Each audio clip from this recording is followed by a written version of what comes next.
Bienvenue au podcast de Nouvelle Acropole Montréal. 6e podcast d'une série de 7 sur l'éloge des vertus avec Denis Briquenet.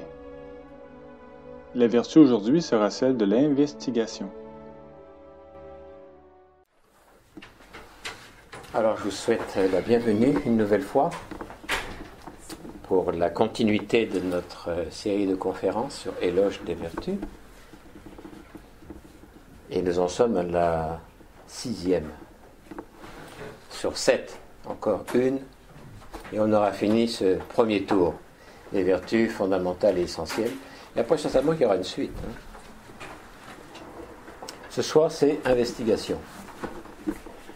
Investigation. Je vais marquer sur ce schéma septenaire où est-ce que nous en sommes.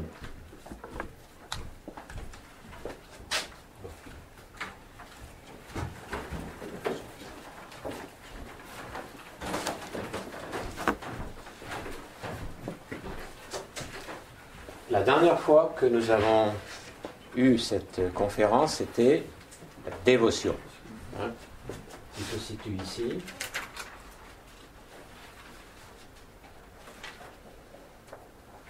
Dans ce triangle qui symboliquement représente, dans les sources qui nous intéressent, c'est-à-dire les sources qui sont les philosophies spirituelles d'Orient et d'Occident, ce triangle qui correspond à ce que l'on appelle les trois vertus discipulaire, ou trois vertus du disciple. Bon, c'est une donnée. C'est une donnée comme tout ce que nous avons vu et tout ce que nous verrons, encore, c'est pas terminé, qui sont des données pour réfléchir. Ce ne sont pas des données ni pour se soumettre, ni pour contester, ni pour quoi que ce soit d'autre, que de réfléchir. Il y a une constante dans l'histoire spirituelle de l'humanité, tant d'Orient que d'Occident. Et j'entends histoire spirituelle, pas simplement une vision spirituelle, mais une démarche spirituelle.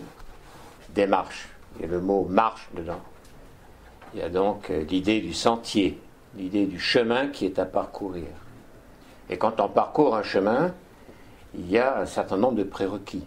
Déjà pour chacun des pèlerins, ou des marcheurs, les prérequis sont déjà physiques, il faut que le corps puisse permettre de marcher. Avoir une capacité de régénération, de ressourcement, il faut de l'énergie. Il faut avoir un sens, capacité d'appréciation de ce qui se passe autour de nous, une certaine sensibilité, on va le dire d'une façon générale, et il faut avoir une raison. Pourquoi est-ce que je marche ? Et où est-ce que j'en suis dans ma marche ou dans ma démarche ? Donc déjà, c'est quelque chose qui implique l'individu. Ça correspond à ce carré qu'on va réviser rapidement pour introduire le thème de ce soir. C'est valide pour n'importe qui, pour n'importe quel marcheur, n'importe quel pèlerin, on va dire, n'importe qui s'engage dans une démarche.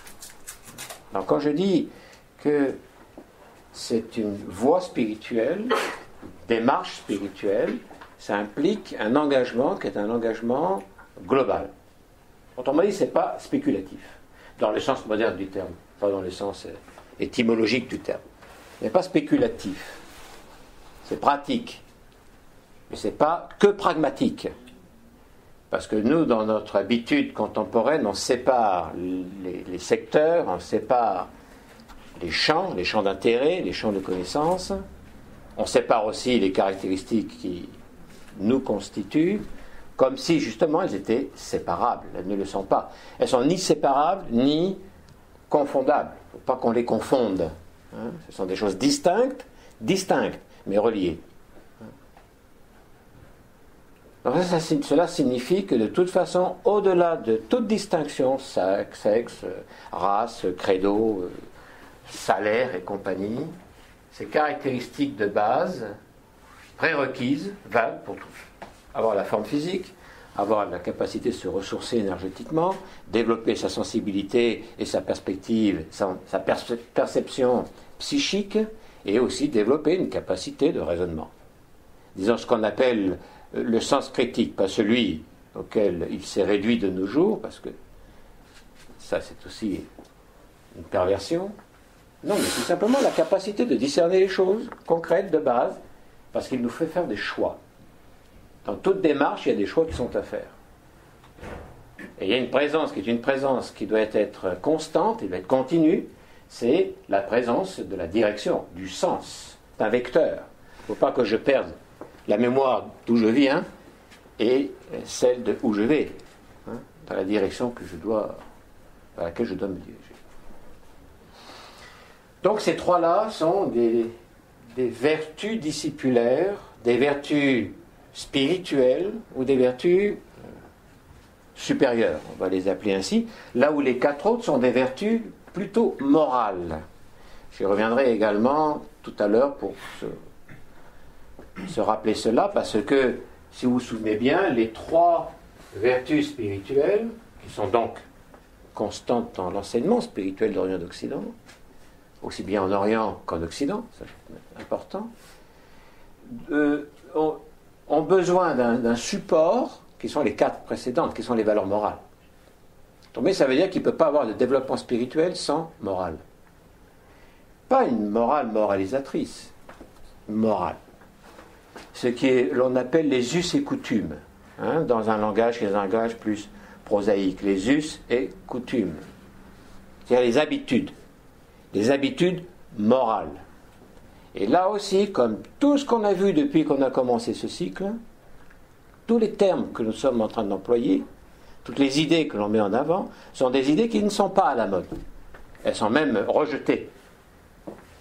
La morale est rejetée. L'idée de la morale a été réduite de son contenu spirituel, essentiel, j'entends par spirituel essentiel, pour se réduire à l'aspect moralisateur, c'est-à-dire contraignant. Et c'est sûr, quand il y a quelque chose de contraignant, sans contenu, sans raison, sans lumière, sans sens profond, sans réalité, bon, mais on va essayer de s'en débarrasser. Le contraignant stupide, il faut s'en débarrasser. Mais le contraignant n'est pas toujours stupide.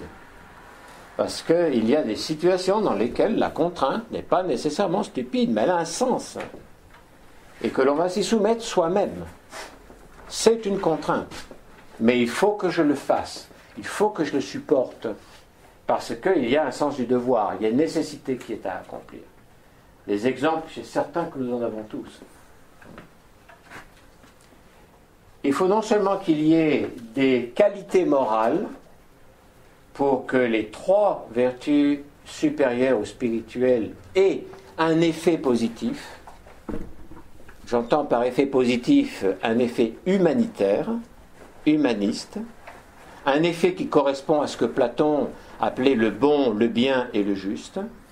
Il faut que pour ceci se fasse, qu'il y ait ce support moral de ces quatre vertus morales fondamentales. Je vais tout à l'heure vous le souligner encore pour qu'on le comprenne bien. C'est pour ça que c'est détaché. C'est-à-dire que le triangle est détaché du carré. Un peu comme s'il flottait dans les airs. C'est exactement une belle image. Ça flotte dans les airs. Et ça a besoin d'atterrir. Et pour que ça atterrisse, il faut par conséquent qu'on puisse les attraper et les maintenir, les fixer sur des données qui sont des données existentielles, qui correspondent à notre vie, qui symboliquement sont en rapport avec ce carré-là. C'est détaché, cela veut dire aussi que ça ne dépend pas précisément de chaque élément principiel de ce carré, qui au niveau de l'être humain, c'est-à-dire ce que nous sommes, bon, c'est ce qu'on va appeler le corps physique, la vitalité, comme un tout à part entière, c'est-à-dire que corps plus vitalité, ça nous donne un individu qui dort. Corps sans vitalité, ça nous donne un cadavre. Et une distinction est peut-être forte, là, ça ne dure pas non plus, il y a des effets de décomposition, mais c'est certain qu'il y a une différence notoire entre le cadavre et la personne qui dort. Même si, vu de loin, qui sait. Alors il faut prendre le pouls, regarder s'il y a une respiration, un rythme qui correspond à ce plan de la vitalité. Ensuite, c'est la sensibilité, dans le sens large. Donc là, ça veut dire que c'est la personne qui est éveillée, elle est sensible au monde, elle est sensible aussi à elle-même, et elle est sensible au monde. Il y a ce double sens, une sensibilité intérieure et de la sensibilité extérieure. C'est l'affect, une capacité d'être affecté. Pas forcément négativement, ça peut être aussi positivement, mais de pouvoir répondre d'une manière affective à l'environnement. Ce qui est fondamentalement aussi la sensibilité. Une personne qui est sensible réagit, elle perçoit, elle sent, elle est affectée d'une manière ou d'une autre, intérieurement et extérieurement. C'est tout le monde que le monde du psychisme, si vous voulez. L'éveil, c'est commence là. Là, c'est le cadavre, là, c'est la personne qui dort, là, c'est la personne qui se réveille, elle est éveillée. Maintenant, qu'est-ce qu'elle fait une fois qu'elle est éveillée? Elle agit. Elle agit d'une manière complexe. Elle agit suivant la raison. C'est-à-dire que la vie humaine est rationnelle de ce point de vue. Je ne dis pas que l'attitude est rationnelle. Je dis que la vie humaine est rationnelle. On utilise la raison. Dans tout ce que l'on fait du matin jusqu'au soir, on utilise la raison. Plus ou moins bien. Mais par contre, la nuit, on n'utilise plus la raison. La nuit, on dort. Vous comprenez l'idée? Donc ici, c'est la raison. Ou la capacité intellectuelle. Très utile, très importante, fondamentale. Elle est numéro 4, parce que de toute façon, c'est la ligne qui est la ligne humaine. C'est par cela que l'on va évoluer. Ou c'est par cela qu'on va régresser. Donc c'est par cela que l'on va progresser, ou cela par le quoi on va régresser.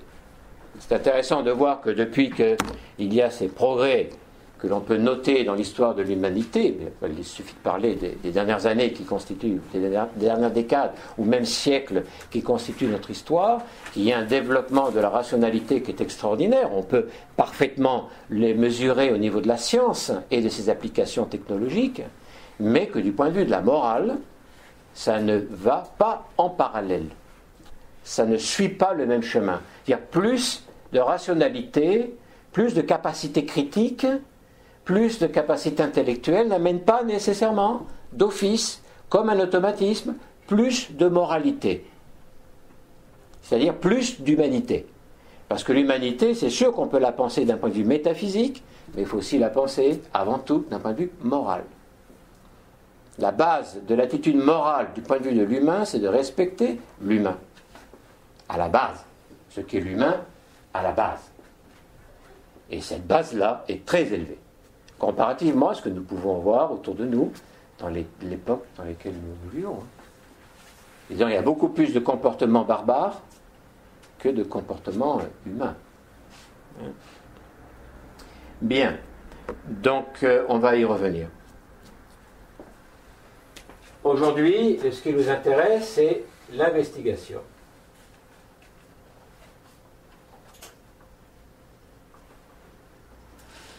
Et puis, la semaine prochaine,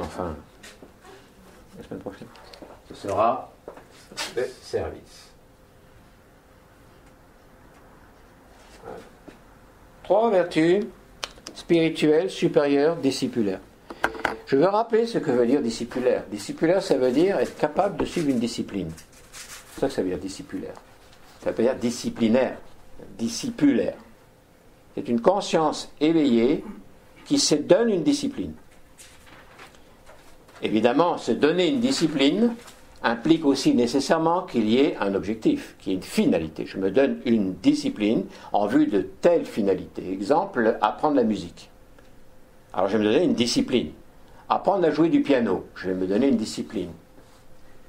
Si apprendre à jouer du piano, parce que c'est rationnel, apprendre à jouer du piano, de la façon avec laquelle on l'exprime, mais ça doit être une donnée qui est une donnée fondamentalement mystique.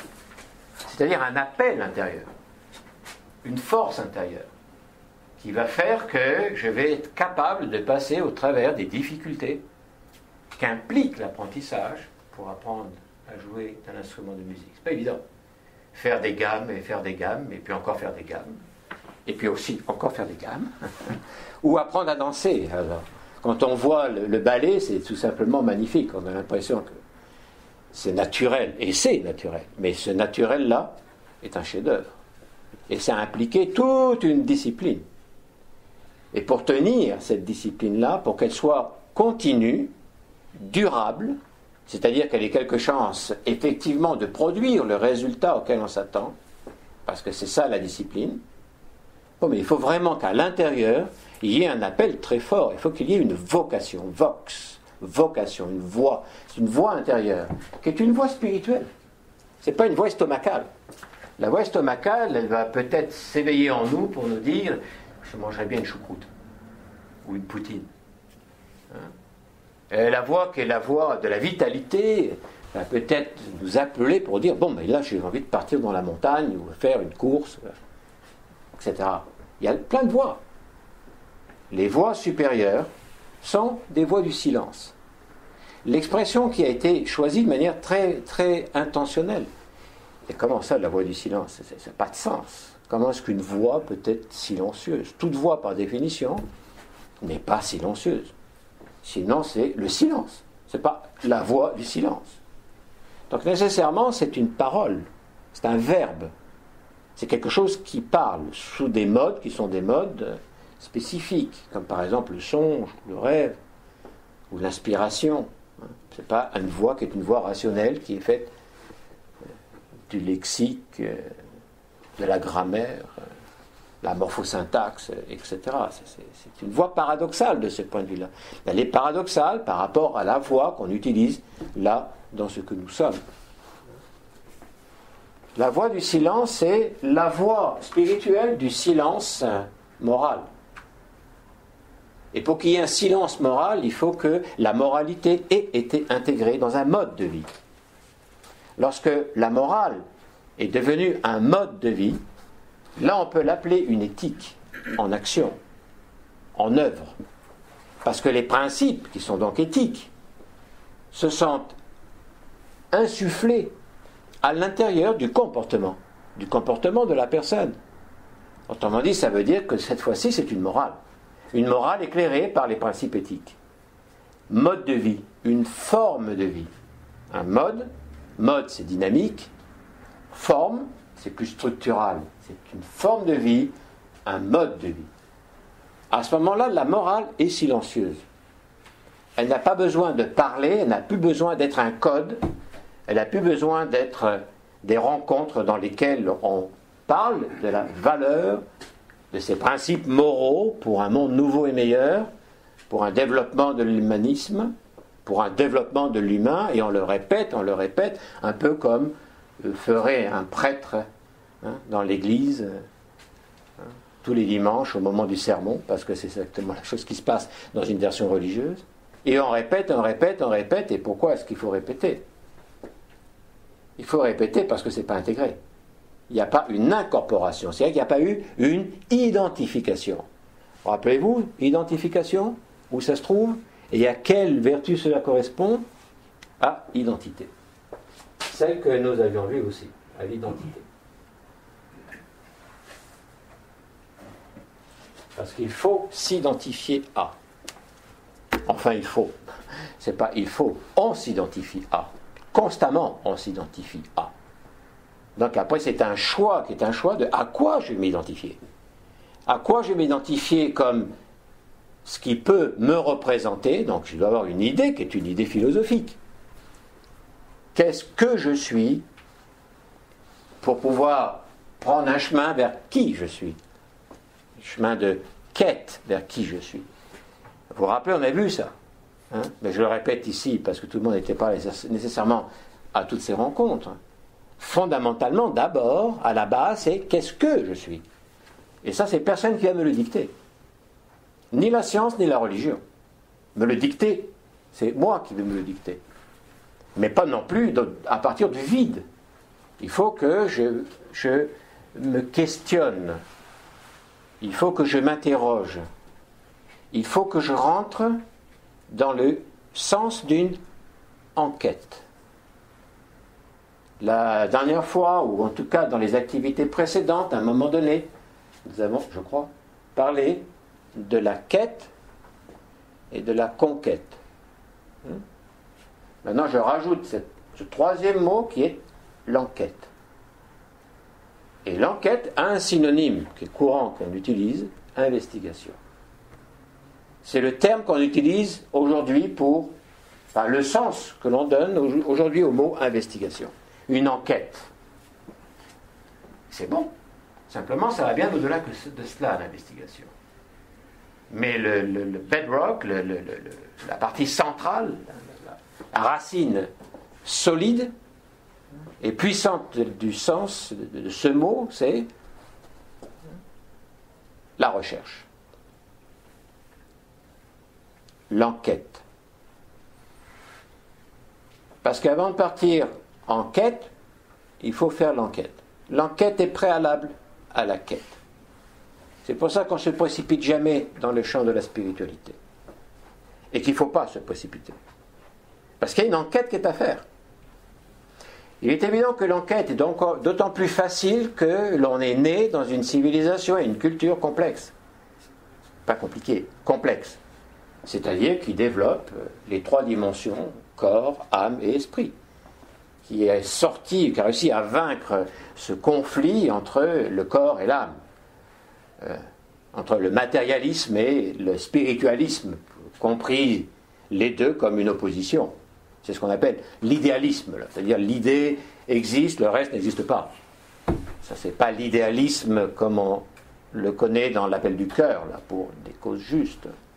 Je le dis là au niveau de la vision philosophique, ou matérialisme. Alors, il y a ce conflit qui est là. Il faut réussir à sortir de ce conflit à un moment donné. L'enquête n'est pas terminée. Il faut sortir de l'enquête victorieuse. C'est-à-dire avec une certitude personnelle, individuelle, bien établie, bien solide.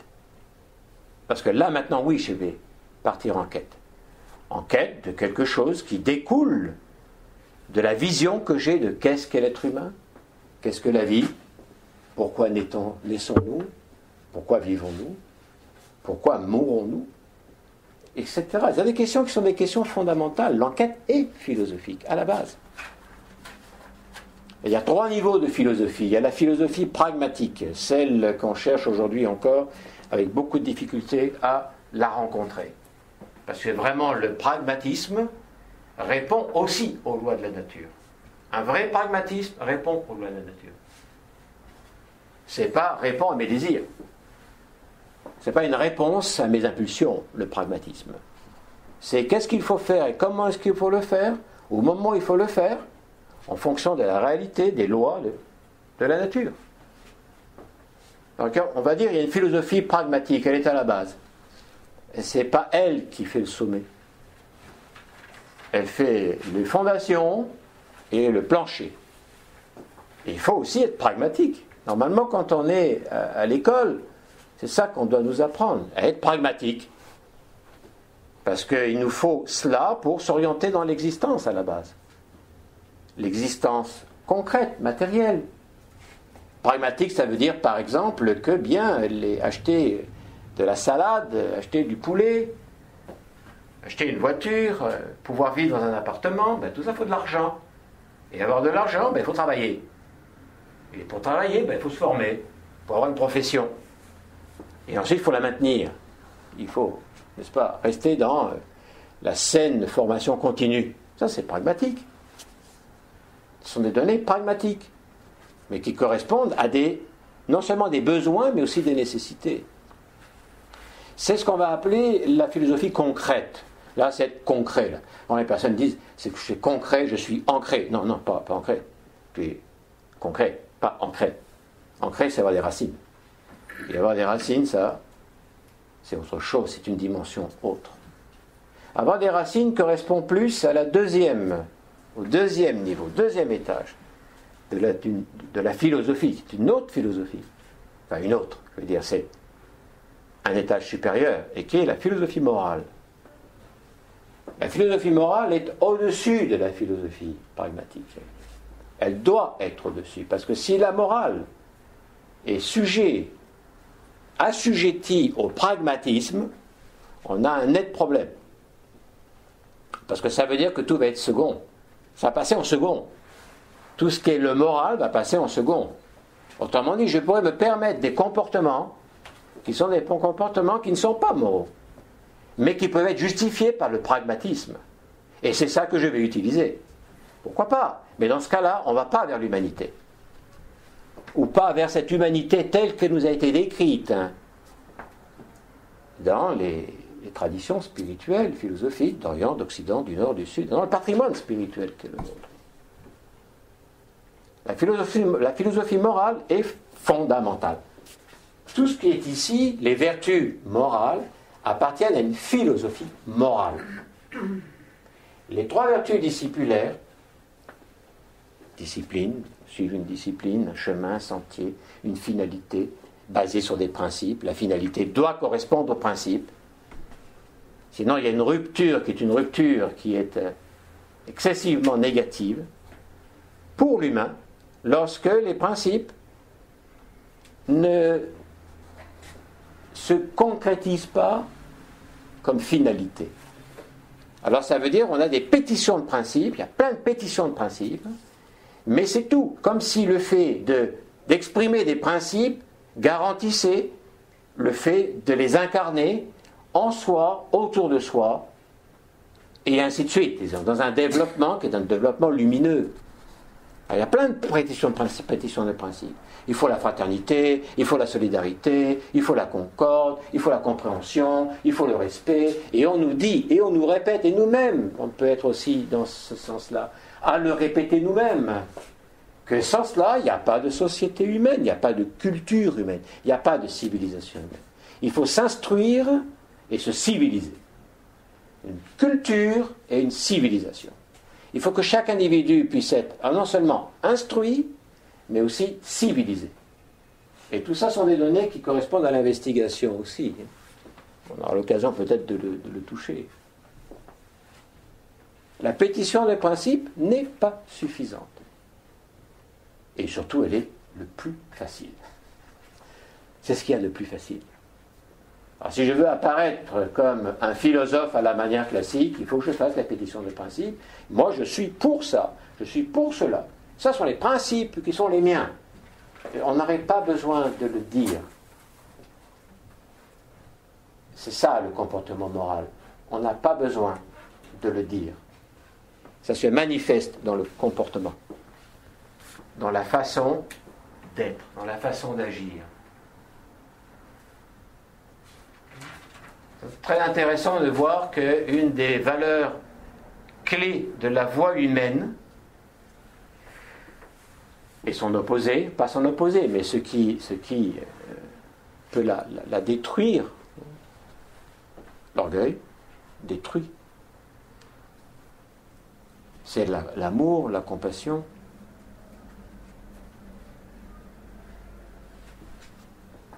C'est-à-dire ne plus trop penser à soi, sans se perdre. C'est pas l'oubli de soi, dans le sens je suis perdu, c'est ne plus trop penser à soi. Parce que si je pense trop à moi, l'énergie de ma pensée va être prise en bonne partie pour moi. Alors c'est sûr qu'elle ne sera pas là pour les autres. Bien.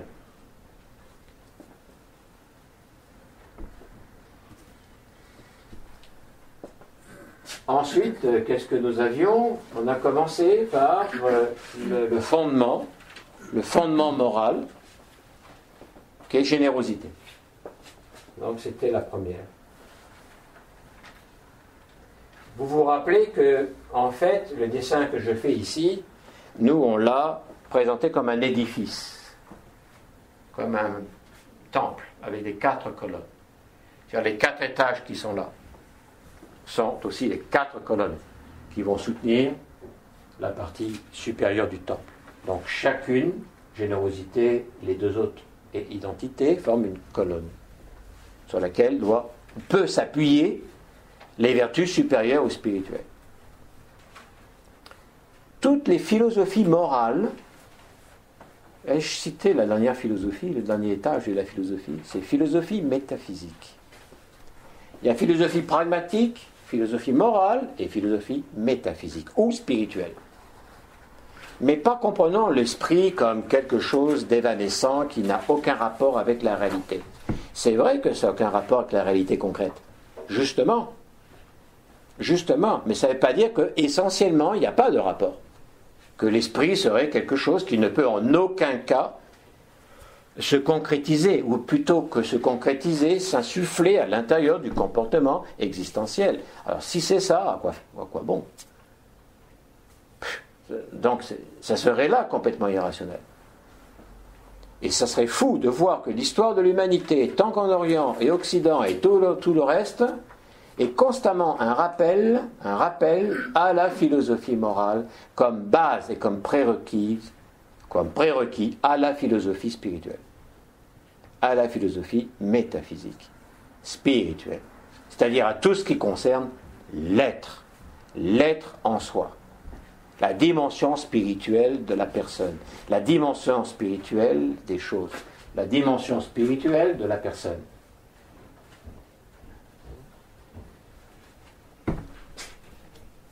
Bien, ensuite, qu'est-ce que nous avions là? Et là. Pureté. Et vous vous rappelez que dès cet étage-là, on a signalé que la pureté est un archétype. Et que donc la chose qu'il faut viser n'est pas la pureté, mais la purification. Hein, c'est une démarche importante. Il faut purifier, il faut entretenir et développer une purification des mobiles et des motifs. Pourquoi est-ce que je fais ça? Alors je peux toujours donner une raison à pourquoi je fais ça. Mais ce n'est pas suffisant de se donner une raison qui est une identification à ce pourquoi je fais ça. Il faut aussi que je puisse voir les mobiles, la qualité des mobiles, des motifs de pourquoi je fais ça. Ça s'appelle une introspection. La pureté est basée sur l'introspection, qui est une attitude normalement philosophique. Elle est même prérequise à l'activité rationnelle philosophique. Sinon, je vais construire et déconstruire et reconstruire quelque chose d'autre que quelqu'un d'autre va déconstruire pour ensuite continuer comme ça, et on va voir après le constructivisme et le déconstructivisme. Et ça va donner une dynamique qui est une dynamique intellectuelle, spéculative, qui est censée nous donner des choses intéressantes, positives pour la société, pour l'humain, et on se rend compte que non. Parce que depuis qu'il y a eu le positivisme, et ça faut remonter alors quand même environ 2 siècles par rapport à maintenant, qu'est-ce que ça a changé? Rien. Rien. Il faut mettre en question ces mobiles.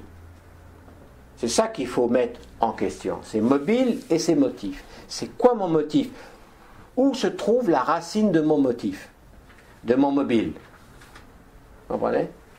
La motivation, elle est dans quel domaine? À quel niveau? Donc ça implique l'identité.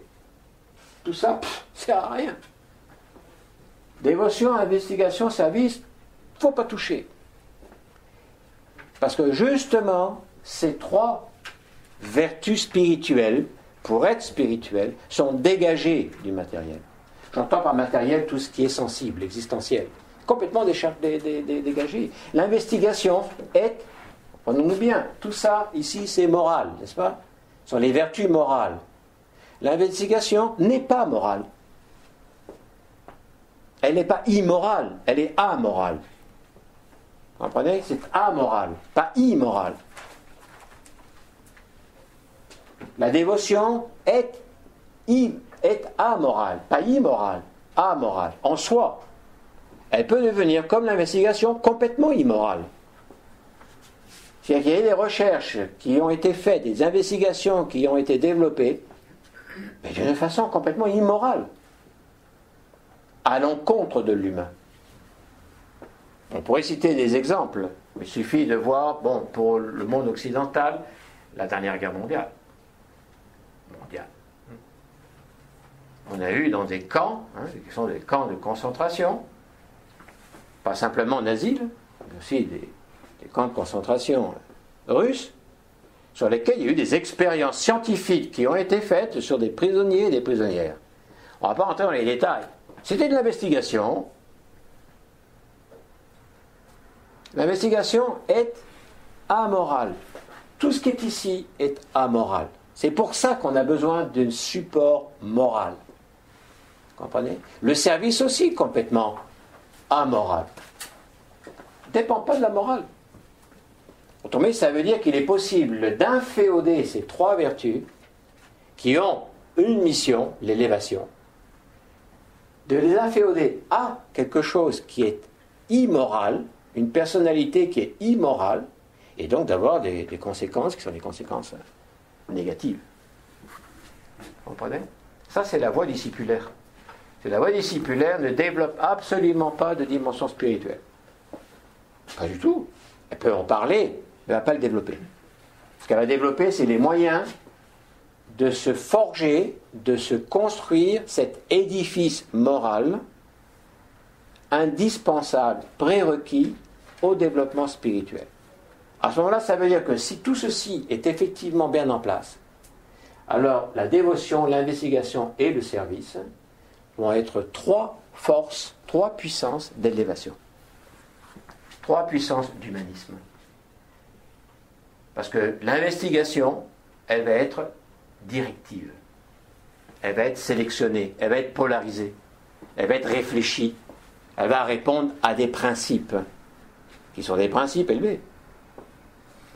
Est-ce que ça voudrait dire, par exemple, que nous aurions une science au service de l'humain. L'humain global. Ce n'est pas l'humain réduit à sa réalité biologique. L'humain, corps, âme et esprit. Alors ça serait une nouvelle science par rapport à aujourd'hui.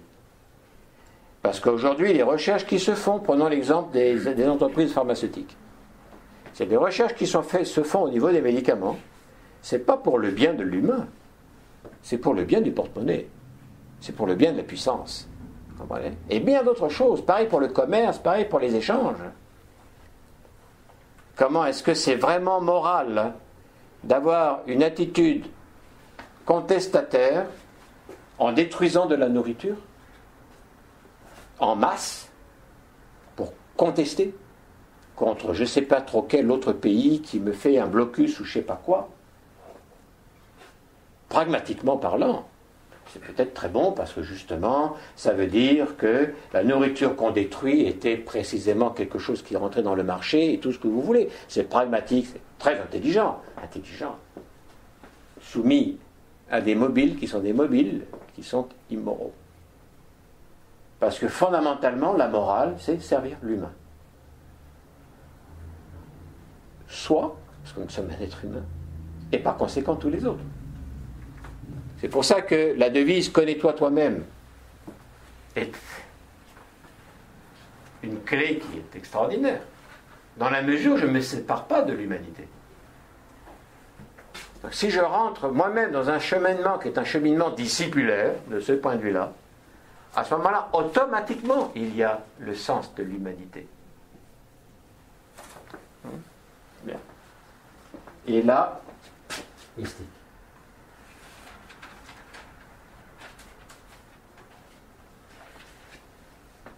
Bon.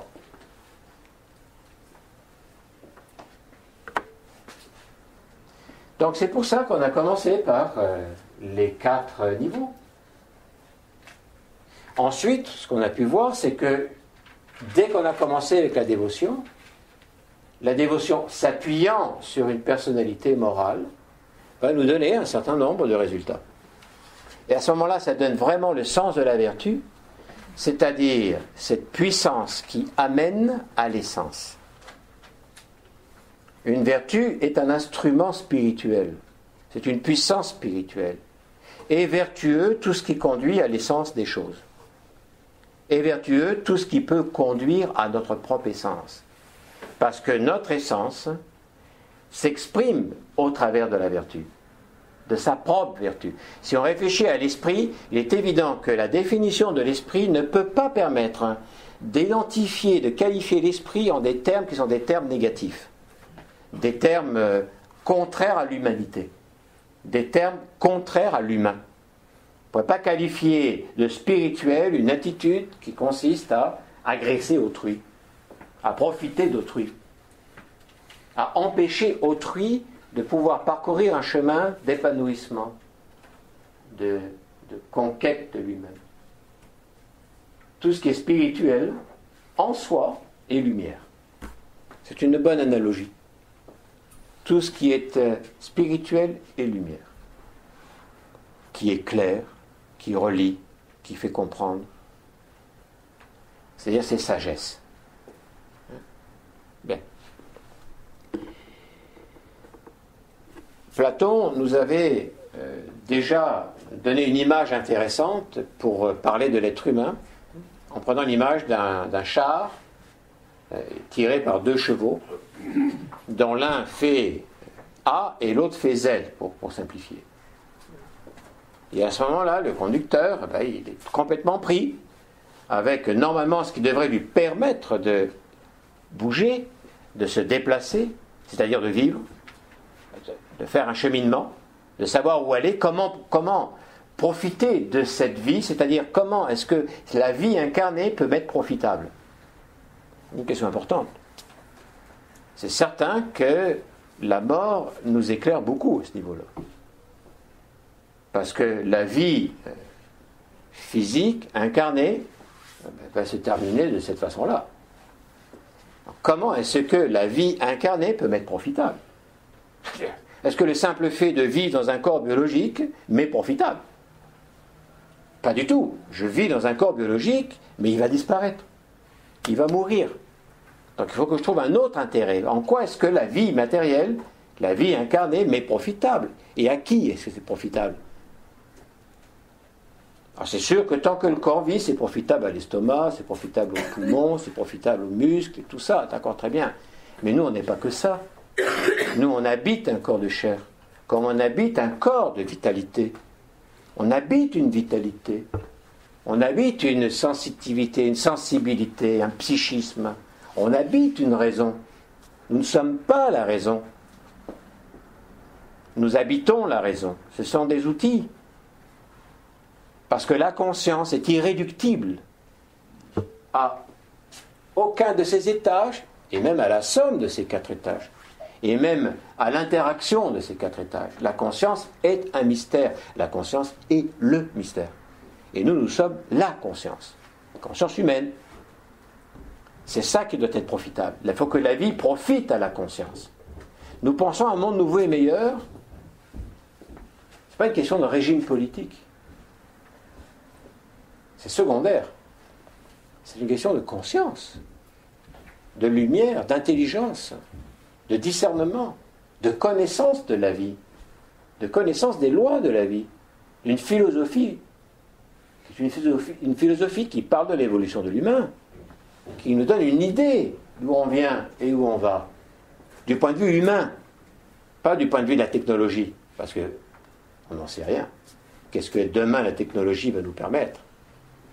Vous comprenez ? Il faut réhabiliter d'une façon militante, concrète et pas que mentale, réhabiliter l'humain et sortir de la réduction de l'humain au biologique, au génétique, sauf si l'individu a une pensée qui est une pensée, une idéologie matérialiste. À ce moment-là, il est parfaitement disciple de ligne de la société contemporaine. La personne doit se sentir très bien. Parce que nous sommes dans un monde ainsi. Regardez les plans politiques qu'on est en train de nous mettre petit à petit avec de plus en plus d'intensité pour les prochaines élections. Prochaines. Pas si prochaines que ça.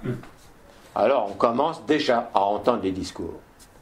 On commence déjà à entendre des dialogues entre les représentants de tel et tel parti sur le problème de pas l'aqueduc, de l'oléoduc, etc.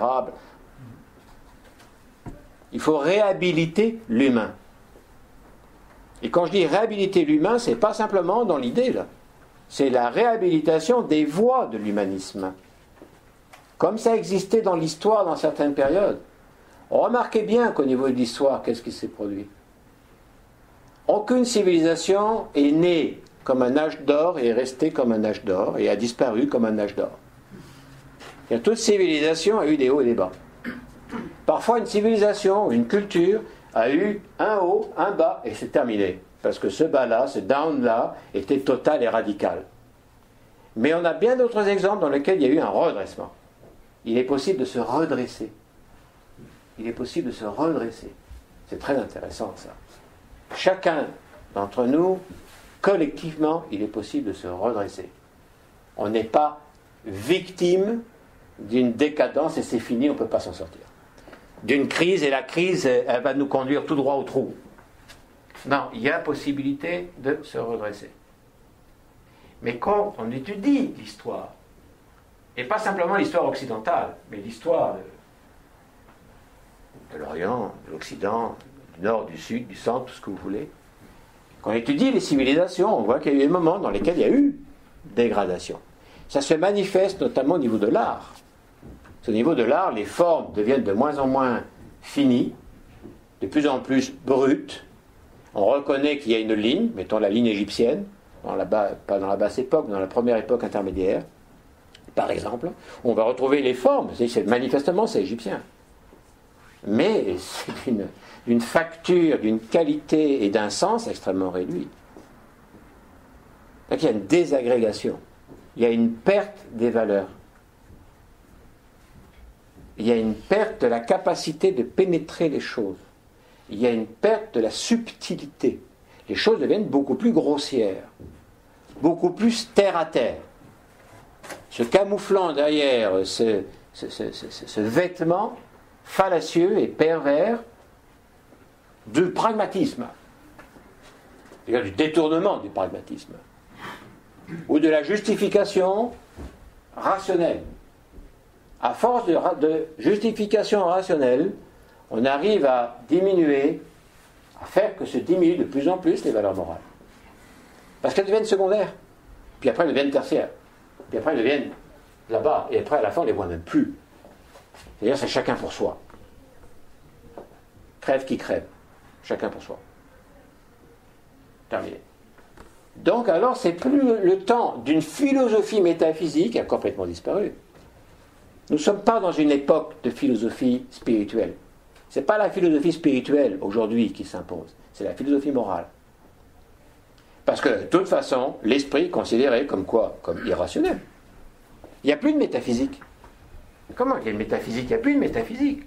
La métaphysique aujourd'hui est considérée comme un pur irrationalisme.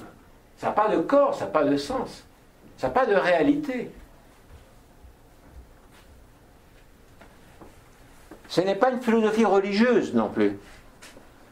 La preuve, on s'en est débarrassé, disons, de cette philosophie religieuse d'une certaine époque. Hein.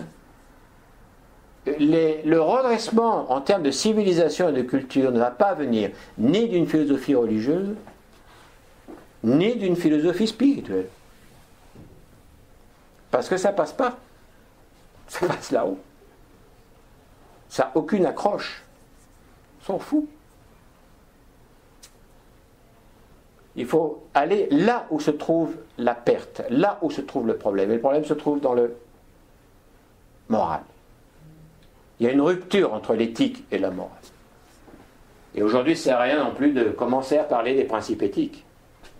Vous avez vu la commission Charbonneau, les rapports qu'il y a avec les principes éthiques? Pure parole. La réalité, non. On va dire c'est spirituel. Aujourd'hui, on utilise le terme c'est spirituel pour dire que c'est déconnecté. On va y penser une fois que tout est bien établi, que j'ai bien rassasié, ou je ne sais quoi. Non, non, non. Le métaphysique est éminemment pragmatique. Il devrait l'être, mais pour qu'il soit pragmatique, il faut que les 4 étages de la personnalité humaine soient bien établis. et que les mobiles, les habitudes de vie, ce qui donne forme à ma vie, hein, ce qui donne le mode de ma façon de vivre, soit vraiment générosité, pureté, mystique, identité. Comme on a vu.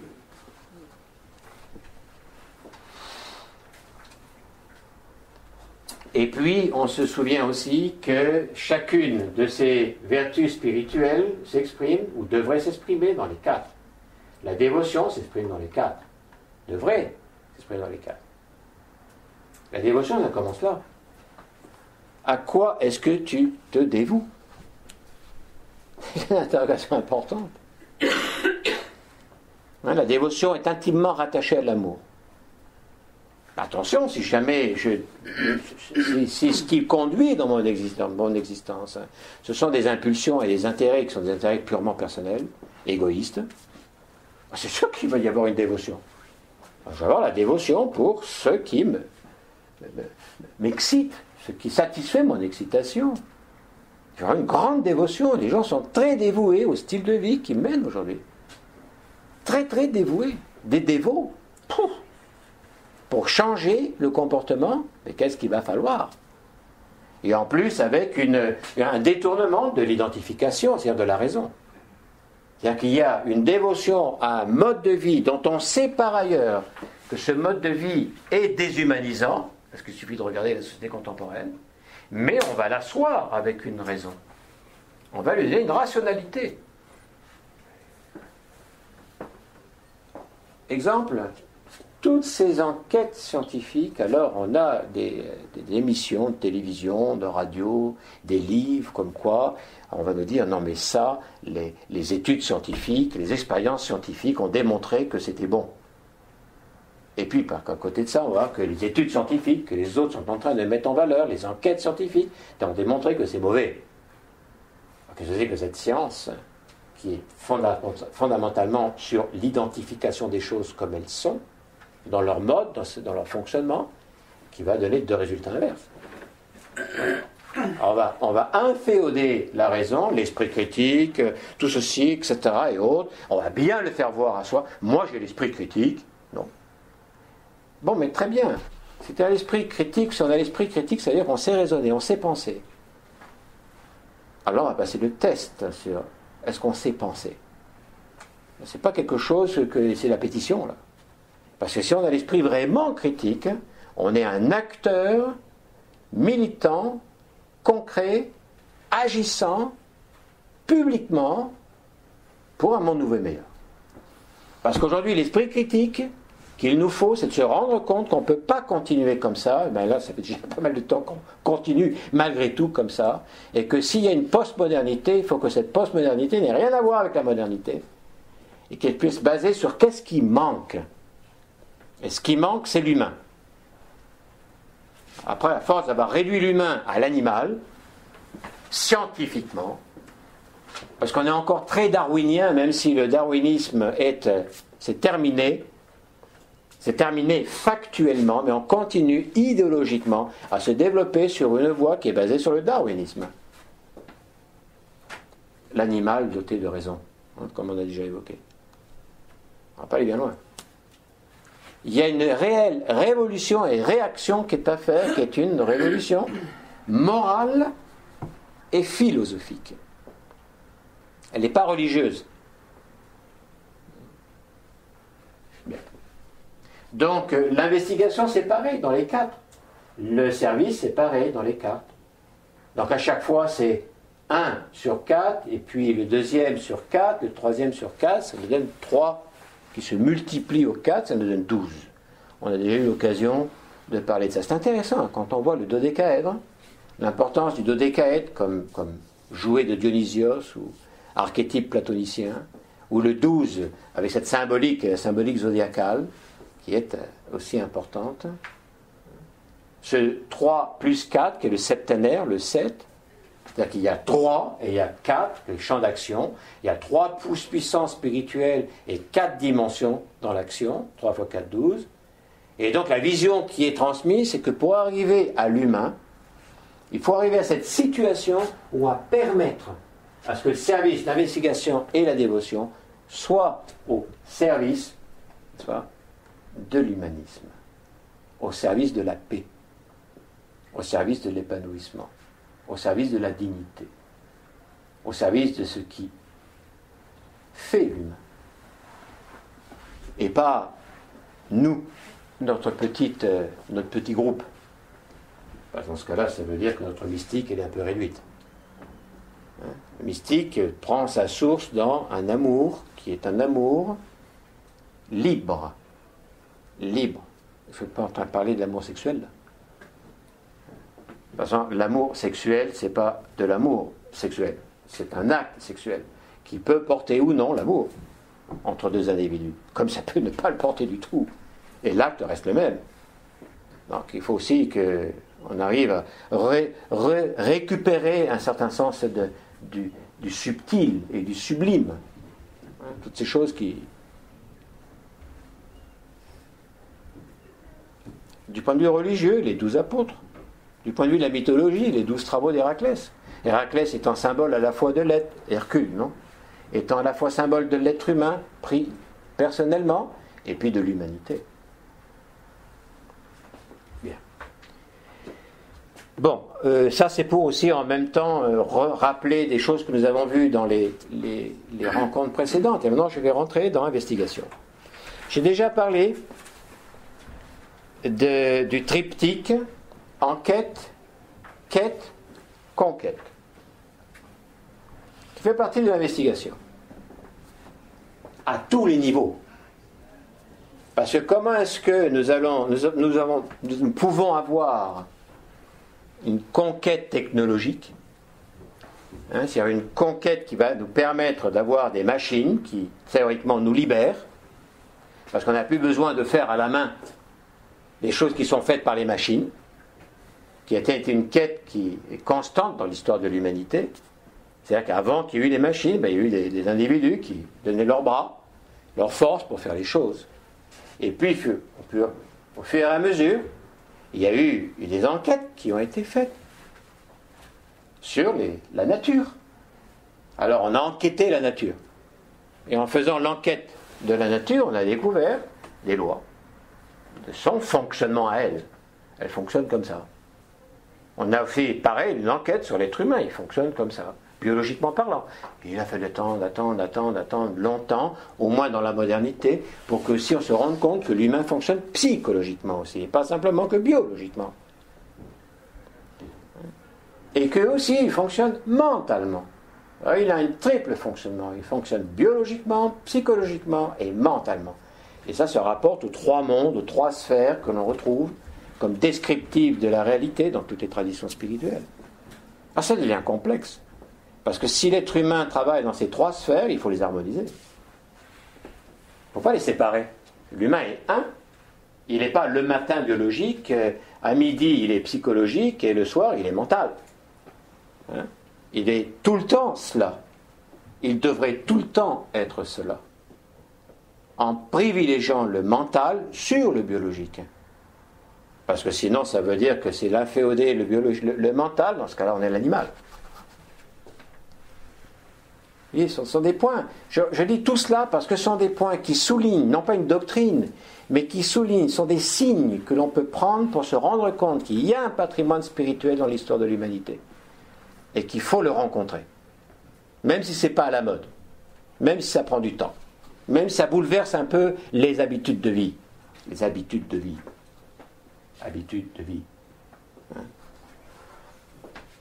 Parce que c'est important. Nous avons le droit moral et spirituel de prendre possession de notre patrimoine d'humanité.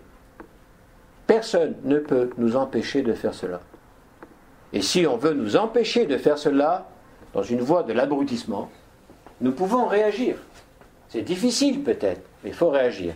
Parce que le patrimoine spirituel nous appartient à nous tous intégralement. C'est pas, il y a le patrimoine spirituel, nous sommes 20, on va le partager en 20. Non, le patrimoine spirituel c'est comme le soleil. Le soleil il est un et il est pour tous. Pour tous. Quand on est sur la plage, et que le soleil se couche ou se lève, dépendamment de quelle mer il s'agit, à ce moment-là, il y a un rayon qui apparaît sur l'eau et qui me va directement sur moi. Et aussi sur le voisin. Et aussi sur l'autre, là-bas, qui est très loin. Et l'autre aussi, qui est plus loin. C'est-à-dire que le soleil, c'est le symbole de ce point de vue-là de la générosité totale. C'est-à-dire sans retour.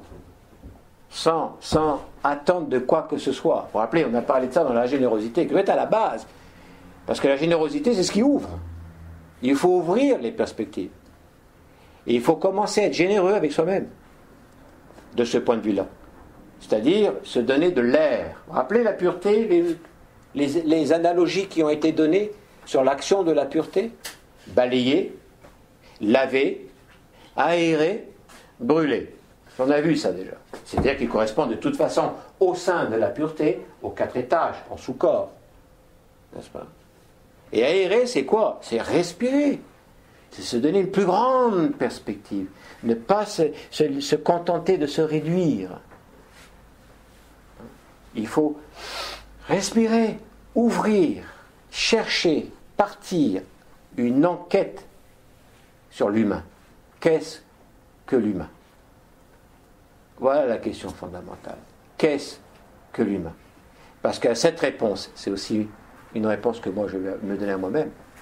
Et ça va être la voie qui est la voie sur qui suis-je, qui est toujours la même donnée que la donnée des philosophies. Bon. L'investigation, en sens de la recherche, de l'enquête, doit pouvoir s'appuyer sur les 4 piliers de la morale pour qu'elle soit une investigation positive. C'est-à-dire une recherche qui aille dans le sens de l'humanité, de l'humain, de l'humanisme. Parce qu'il y a beaucoup d'efforts qui sont faits dans les investigations contemporaines. On dépense beaucoup d'argent pour faire des recherches qui sont des recherches mais qui n'ont pas beaucoup de rapport avec une interrogation, une vision que ça c'est bon pour la culture, c'est bon pour la paix, c'est bon pour l'humain. C'est surtout bon parce que, tiens, d'un coup, il va y avoir quelque chose qu'on va pouvoir proposer et qui va me rapporter de l'argent, un certain pouvoir. Je rappelle, ces 3 vertus spirituelles sont amorales. Bien, alors on va donc passer au travers, pour essayer de la comprendre, cette investigation. On va évoquer un texte qui est un texte faisant partie du patrimoine spirituel qui s'appelle La Voie du Silence, qui est un texte qui nous provient de la spiritualité bouddhiste, du bouddhisme tibétain, qu'on étudie ou qu'on rencontre notamment dans notre cycle des philosophies d'Orient et d'Occident comparées. Le texte nous dit qu'il y a 3 salles dans la vie. La vie humaine, celle d'avant, celle de maintenant et celles qui vont suivre. Puisque de toute façon, dans cette perspective-là, la vie n'est pas que unique. La vie biologique n'est pas que unique. Parce que la vie dont il s'agit n'est pas la vie du corps. La vie dont il s'agit, c'est la vie de l'âme. Ou si vous voulez, la vie de l'esprit. Pour vraiment simplifier. La première salle, dans laquelle ce texte nous dit que l'on est la salle de l'ignorance. Bon. Évidemment, le conseil qui nous est donné, c'est qu'il ne faut pas y rester. Le problème, c'est comment est-ce que je peux sortir de la salle de l'ignorance si j'ignore? Ça pose un problème. À ce moment-là, ce qui est fourni comme voie, c'est que c'est la voie maître-disciple.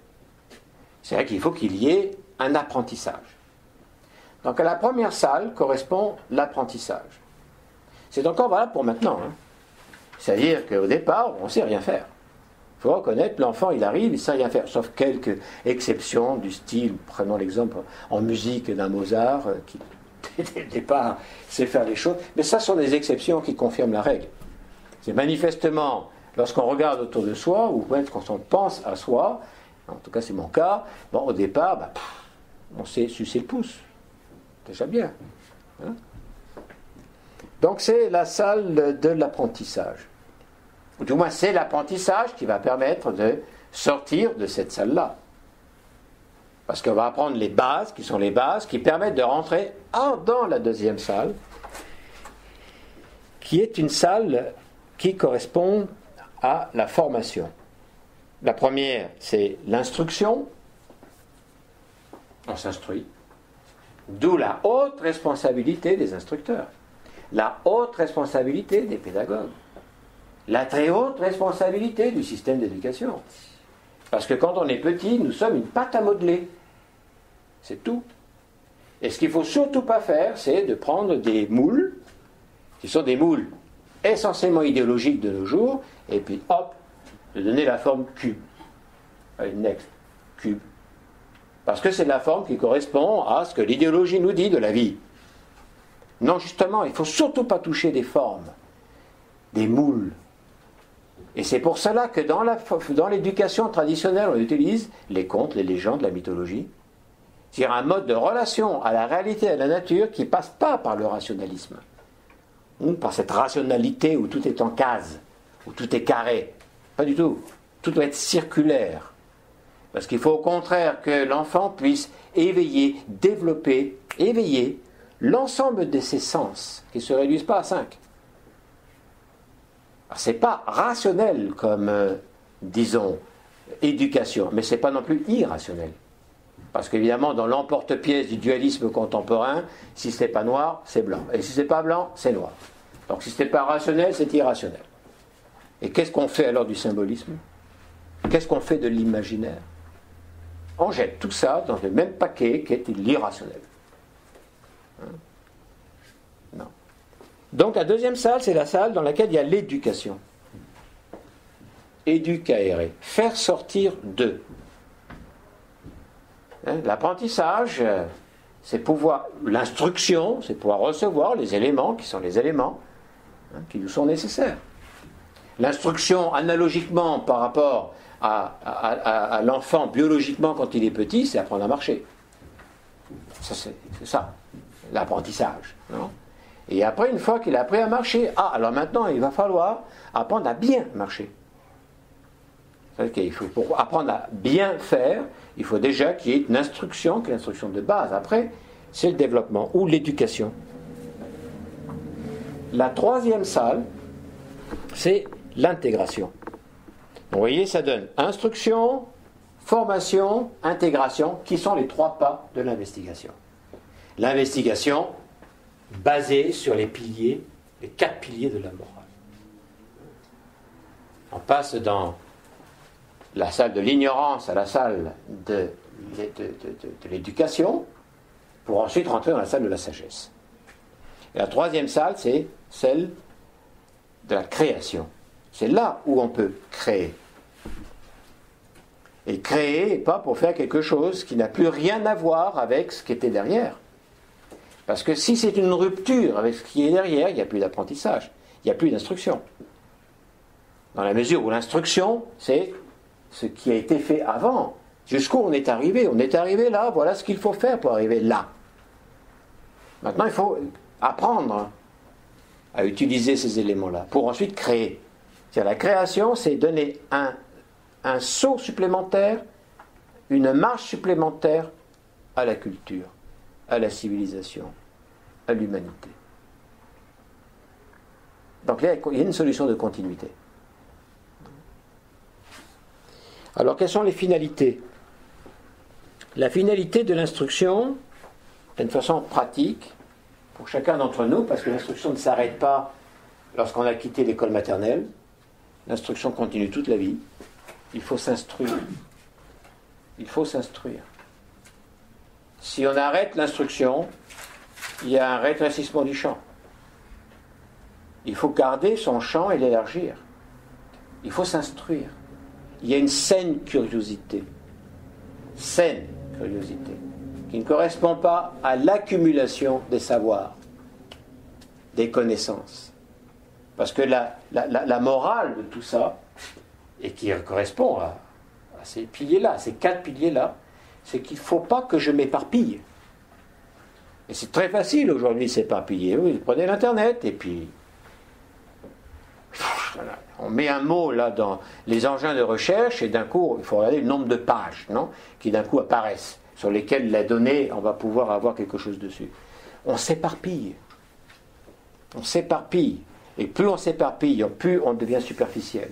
Alors si on ajoute à ça que la mystique, aujourd'hui, se rapporte à Facebook, à ce moment-là, dans ce cas-là, ça veut dire qu'on est hyper superficiel.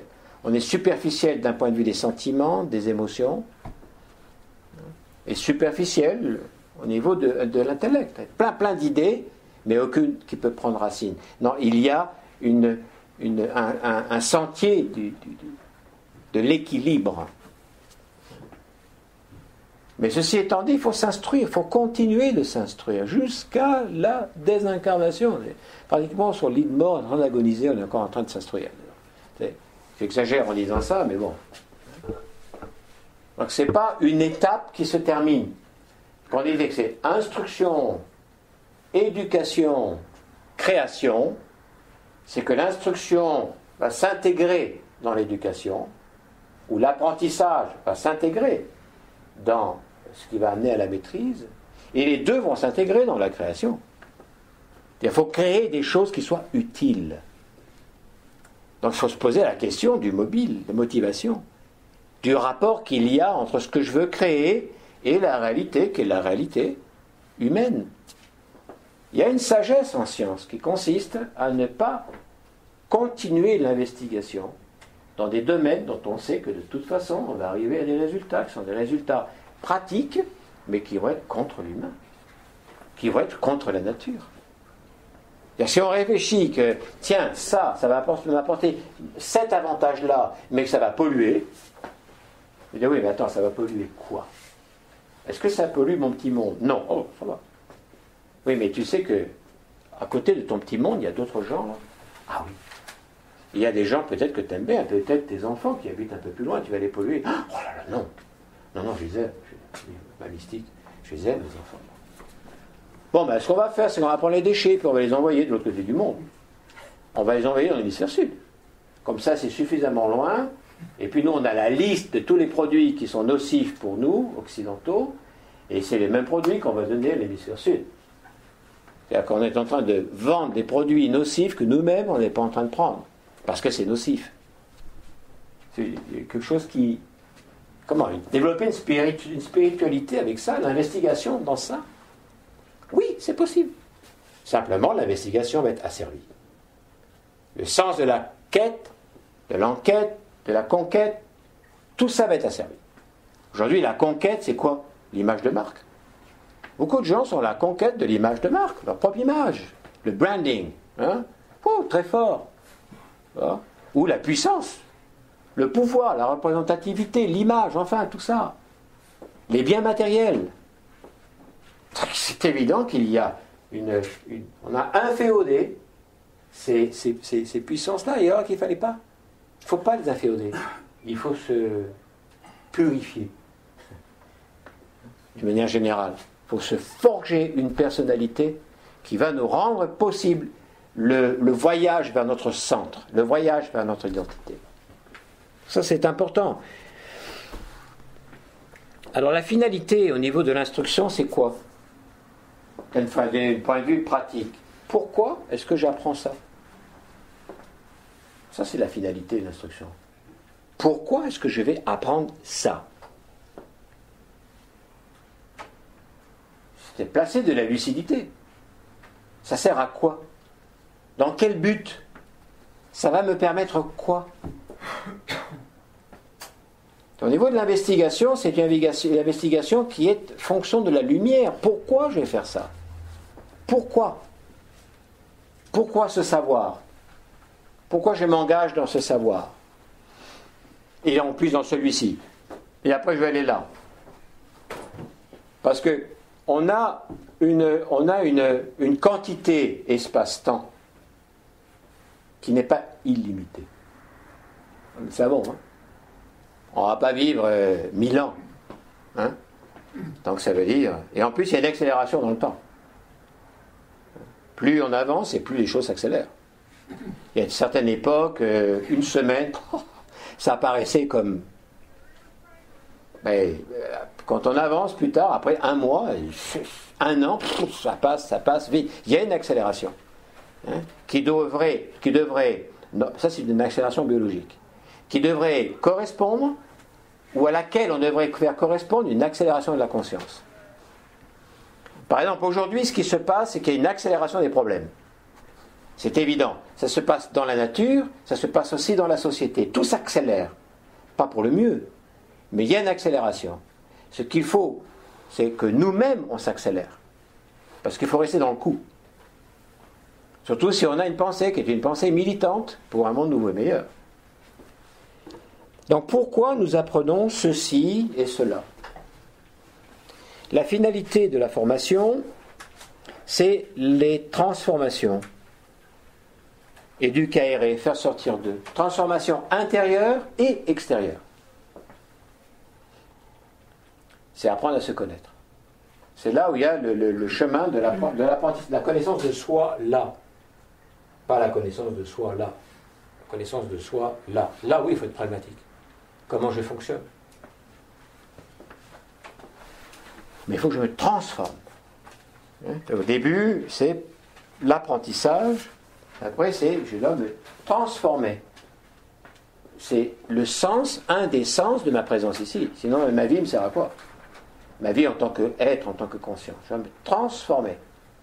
Transformer, ça veut dire passer d'une forme à une autre. C'est comme ça qu'on se transforme. Transforme. C'est-à-dire qu'on passe d'une forme à une autre. D'où aussi la nécessité de l'investigation. Parce qu'il ne faut pas que j'assume n'importe quoi comme forme. C'est-à-dire que tout ce qui concerne la propagande, la publicité, pour vendre quelque chose, ou pour vendre des idées, pour faire que les gens mettent leur petit bulletin de vote dans la boîte, avec un nom dessus, tout ça c'est forme. C'est-à-dire que l'on fait une promotion de forme. Il faut que les gens s'identifient, il faut qu'il y ait une identification à telle forme. À ce moment-là, la personne, elle va agir en réponse directe avec la forme. Il faut faire attention, ça. On n'est pas libéré de la forme. On n'est pas, disons, peu importe les termes. Ça, c'est sans forme. Ça, c'est forme. On le voit dans la spiritualité aussi bien occidentale que orientale. Rupas arupas, en sanskrit, dans la Bhagavad Gita. Rupa, c'est la forme. Arupa, c'est sans forme. C'est sans forme la dévotion. L'investigation est sans forme. Le service est sans forme. Ça ne veut pas dire qu'il est amorphe. Ça veut dire qu'il peut prendre n'importe quelle forme. Ça veut dire qu'on peut inféoder cela à la matière, à la personnalité. Là où ça devrait être au service de l'esprit. Ce sont les moyens qui sont les moyens pour marcher vers soi. La quête de soi. La conquête de soi va passer par dévotion, investigation, service. On vous rappeler dévotion. Bon. La finalité, les finalités de l'intégration, intégrer. L'intégration me libère. Il faut intégrer les choses et s'intégrer à elles. La transformation, c'est qu'on passe d'une forme à une autre parce que j'intègre la forme. Je l'intègre. Intégrer la forme, c'est s'en libérer. Pas pour la rejeter, mais pour qu'elle devienne un mode de vie. À ce moment-là, on n'est pas dans une situation où la discipline, c'est que je suis obligé de faire ça parce que j'ai des contraintes, parce qu'il va y avoir la pression, etc. Non, ça devient naturel. Ça devient un mode de vie. On l'a intégré. Imaginez un instant que l'on réussisse à intégrer la générosité. Et que ça devienne un comportement qui est un comportement naturel. Ce serait quand même assez exceptionnel. Vous imaginez ? Quand un monde dans lequel les gens réfléchissent sur leur mobile et font passer en priorité l'altruisme, le sens de l'autre. Ça serait quand même, il y aurait quelques changements. Quelques changements. Si quelques gouttes de générosité quelques gouttes de purification des mobiles, des motifs, hein, quelques gouttes de mystique, c'est-à-dire d'un amour qui ne demande rien en échange, qui est fondamentalement cela, rien en échange, qui ne le fait pas par calcul, mais qui le fait par être, par une pulsion spirituelle, par une force et une énergie spirituelle. Il y aurait quelques changements. Et si au lieu de s'identifier en réduction de la vie à la dimension strictement matérielle et biologique, il y avait une ouverture vers la dimension intérieure, vers la considération de l'être au-delà de sexe, race, credo, religion, ça changerait. On aurait un support ici qui permettrait l'utilisation de ces forces spirituelles dans un sens très humaniste. C'est pour ça que nous, à Nouvelle Acropole, ce qu'on a comme voix, c'est qu'on n'a pas une voix qui est en train de travailler là directement. Mais là, c'est là. Ça, c'est la voie discipulaire. C'est là où il faut travailler. C'est là où je dois me connaître moi-même, me mettre à l'épreuve moi-même, pour savoir où j'en suis là. Où est-ce que j'en suis ? Corps physique, corps vital, corps émotionnel, raison. Où est-ce que j'en suis ? Qu'est-ce que je fais avec ces instruments-là ? Avec ces outils-là qui me sont donnés? Qu'est-ce que j'en fais? Pourquoi je le fais? C'est l'investigation à la base. Pourquoi est-ce que je le fais? Vous comprenez? La finalité de l'intégration, c'est l'intériorisation. Ce qui n'est pas pareil que l'introspection. L'introspection, elle se rapporte à la deuxième salle. Là, il va y avoir une introspection, parce qu'il s'agit de me connaître. Il ne s'agit pas d'une intériorisation. Parce que l'intériorisation, ça veut dire c'est avoir la capacité de rentrer à l'intérieur des choses.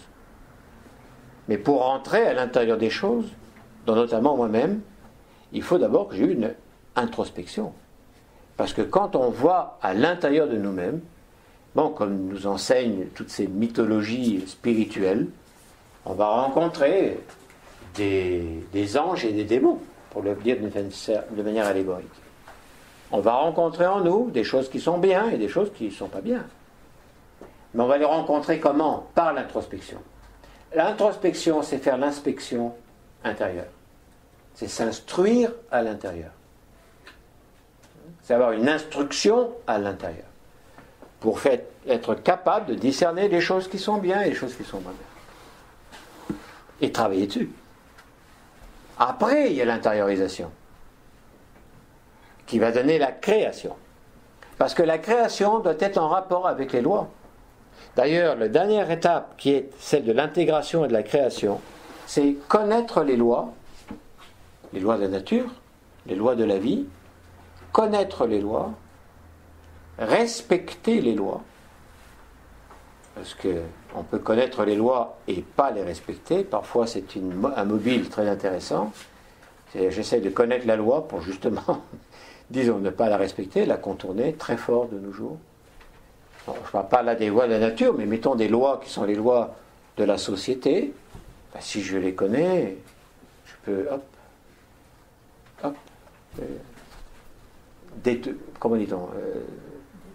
détourner, enfin, contourner. Non, c'est connaître les lois, là on parle de la nature, connaître les lois de la nature, ce qui, en termes de philosophie à la manière classique, s'appelle éthique, comme discipline. La connaissance des lois de la vie, la connaissance des lois de la nature, c'est ça qui fait l'éthique. C'est comment est-ce que fonctionnent les choses. Comment est-ce que les choses fonctionnent essentiellement, éthique. Ensuite, c'est respecter les lois sociopolitiques. Parce qu'il s'agit là de la société, il s'agit là de la façon avec laquelle on va choisir de vivre en communauté, en collectivité. Respecter les lois. Et troisièmement, obéir à la loi. L'obéissance. Vous voyez, avec ça, après, oui, on va peut-être pouvoir parler du service, comme étant la coupe, la cuspide. Au-dessus. Tu veux dire la cerise au-dessus du gâteau? C'est un exemple, disons, très relatif. obéir aux lois. Parce que je peux la respecter. Il y a dans une religion importante, de nos jours, je veux dire importante en termes d'expansion, une idée qui est la suivante. Il n'est pas suffisant de ne pas faire le mal. Il faut faire le bien. Alors, je peux connaître la loi, respecter la loi, et c'est tout. Alors moi, je vais bien, je vais arriver au paradis parce que je n'ai pas fait le mal. Cette religion nous dit dans sa spiritualité, dans sa philosophie, elle nous dit au jugement des morts, c'est pas ce qu'on va demander. C'est-à-dire, la question ne va pas être est-ce que tu n'as pas fait le mal? Sinon, qu'est-ce que tu as fait de bien dans ta vie? Quel est le bien que tu as fait dans ta vie? Pour toi-même et pour les autres, parce qu'encore une fois, il n'y a pas séparation. C'est l'islam. C'est dans le corps. C'est intéressant. Bien. Alors, je vais passer par quatre éléments rapidement, pour pas non plus étendre. Toi, j'ai le rideau, je vois pas bien le rideau. Personne ne m'a indiqué. Non. C'est un problème que j'ai, ça. Je perds la notion du temps. Là, non. Bon, donc je vais être un peu plus rapide. Bien. L'investigation dans la générosité. La question, c'est investiguer pourquoi.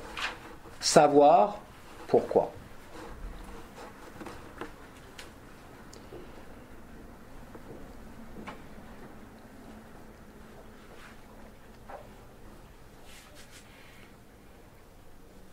Au niveau de la pureté,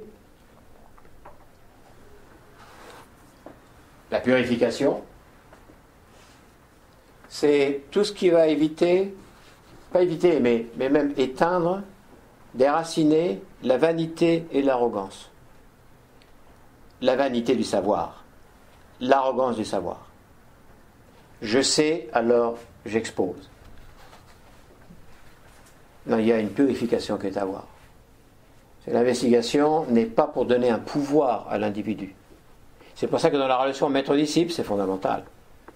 Parce que l'idée qui se joint, qui se rapporte au maître, n'est pas quelqu'un qui écrase par son savoir. Parce que de toute façon, ça ne l'intéresse pas. Vous comprenez ? Il y a une purification au niveau de l'arrogance et de la vanité. Et de l'arrogance, de nos jours, il y en a beaucoup. Et la vanité aussi. On est constamment en présence de ça. Et ce qui est malheureux, c'est que c'est la plupart du temps, parce que c'est comme ça qu'on peut aussi s'y relier, c'est au niveau des pouvoirs collectifs. Ouh là là! Comment est-ce que les gens d'un coup s'offusquent parce que ils vont avoir une idée qui est contraire ou parce qu'on va toucher quelque chose de leur champ intellectuel? Des réactions qui sont des réactions, c'est plus le mental là. C'est vraiment le mental, est froid du tout, non? C'est l'astral qui est chaud, c'est l'émotion qui est chaud. Le mental est froid. Pouvez-vous juste répéter investigation dans générosité? C'est se poser la question, investiguer pourquoi. Okay, merci. Pourquoi j'investigue? Pourquoi est-ce que je veux augmenter ce savoir? Pourquoi je veux ce savoir? Pourquoi faire? C'est-à-dire, c'est mettre au service de la générosité telle que nous l'avons vue. C'est une générosité qui est altruisme, qui a la pensée de l'autre.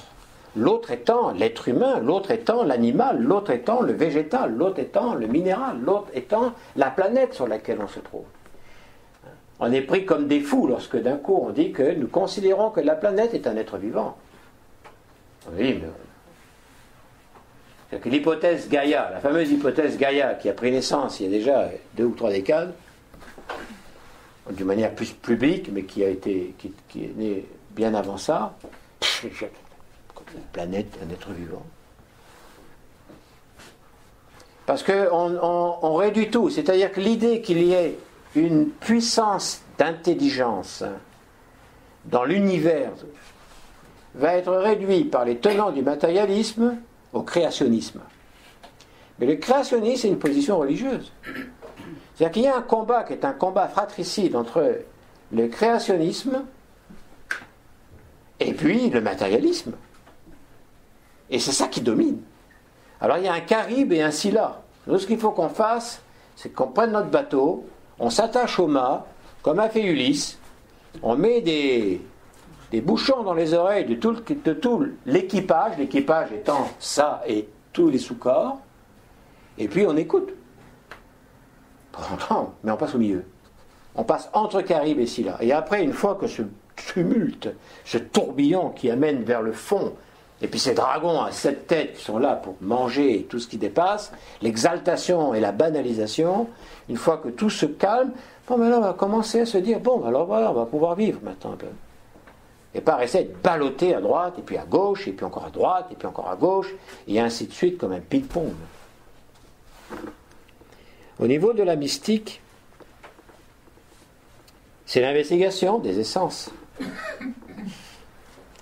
L'investigation au niveau des lois. L'investigation profonde. Pas une investigation technologique qui se réduit et s'enferme dans la technique. Il ne faut pas que notre conscience soit enfermée dans un cellulaire. Il ne faut pas que notre conscience soit enfermée dans un ordinateur. Ce sont des instruments, ce sont des outils. Il ne faut pas qu'on investisse notre âme à l'intérieur d'un Facebook. Parce que ça voudrait dire que notre âme se réduit à pas grand-chose. Tout ça sont des instruments. Il faut réfléchir, il faut faire l'investigation. Pourquoi ? Qu'est-ce que ça implique ? Qu'est-ce que ça met en œuvre ? Action-réaction, ou le fameux sens du karma. Action-réaction. Qu'est-ce que ça va mettre en œuvre ? Il faut investiguer les causes et les conséquences. Il faut réfléchir. Il faut être comme un Prométhée et pas comme un Épiméthée. Il faut agir après la réflexion. Une réflexion lucide. Une réflexion qui cherche à comprendre comment ça fonctionne et qui se l'intègre. Que ça devienne un comportement de vie. Un monde nouveau et meilleur ne peut pas exister sans un être nouveau et meilleur. Et c'est nous les êtres. Et puis ce sont nos enfants. Hein. Nous, on va arriver ce qu'on peut. Et on éduque nos enfants pour leur dire, vous allez continuer. Il faut continuer. Il faut continuer dans le sens de l'humanisme. Il faut qu'on arrive à cette humanité. Il faut qu'on cesse de s'autodétruire. Et ce n'est pas une mystique qui est une mystique évanescente. C'est un brouillard. C'est quelque chose de concret. Pour rappeler la définition de la mystique, bonne volonté, efficacité. Voilà ce que c'est que la mystique. Une bonne volonté, efficacité.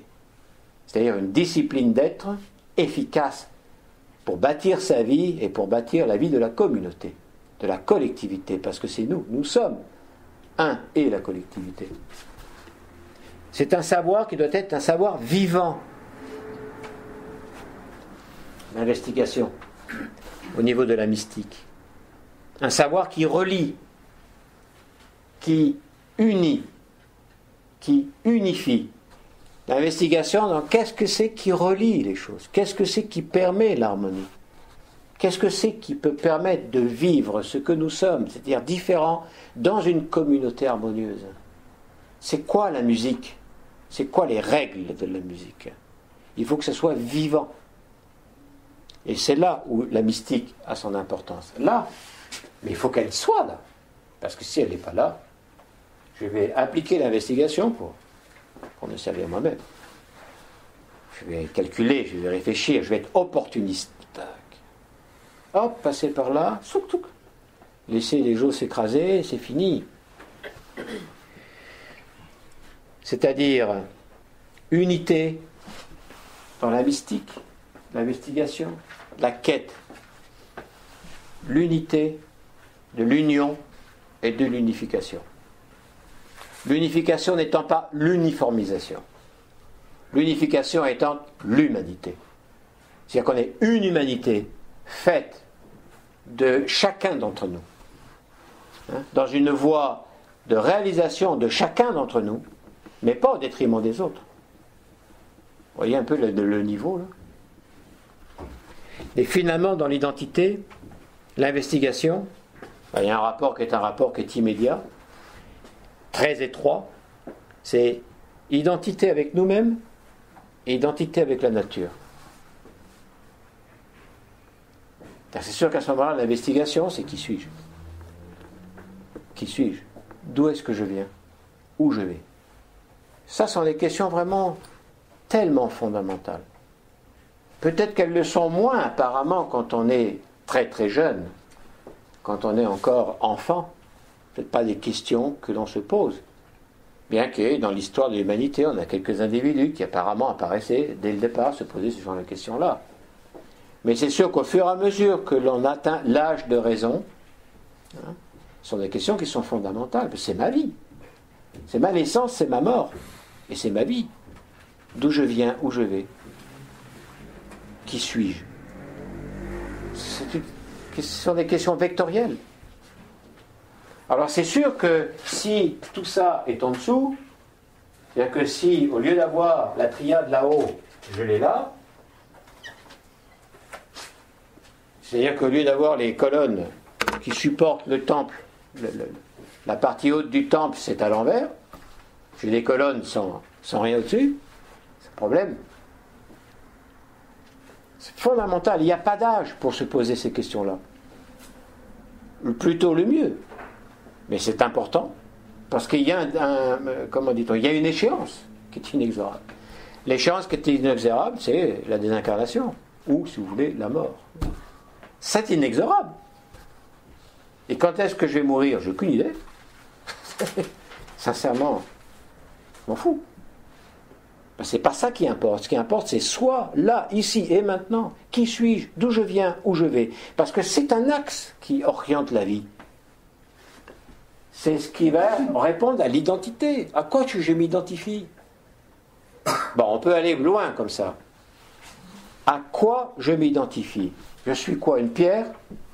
Est-ce que je suis un végétal ? Une carotte ? Un pissenlit ? Est-ce que je suis un animal ? Un oiseau ? Un rat ?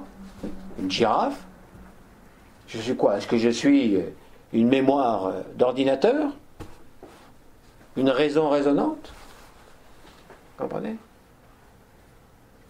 C'est axial, parce que de là va découler mon genre de vie, c'est-à-dire la forme que je vais donner à ma vie. Quelle forme je vais donner à ma vie ?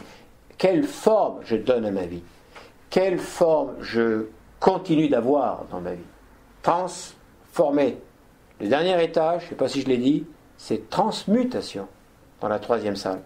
Celle de la création, celle de l'intégration. C'est transmutation. Transformation, transmutation. C'est alchimique. C'est vrai qu'on peut parler d'une spiritualité et de la relier à l'alchimie. Il ne faut pas inverser. Bon. Très bien. Donc de toute façon, on va s'arrêter là parce que normalement c'est 1 heure.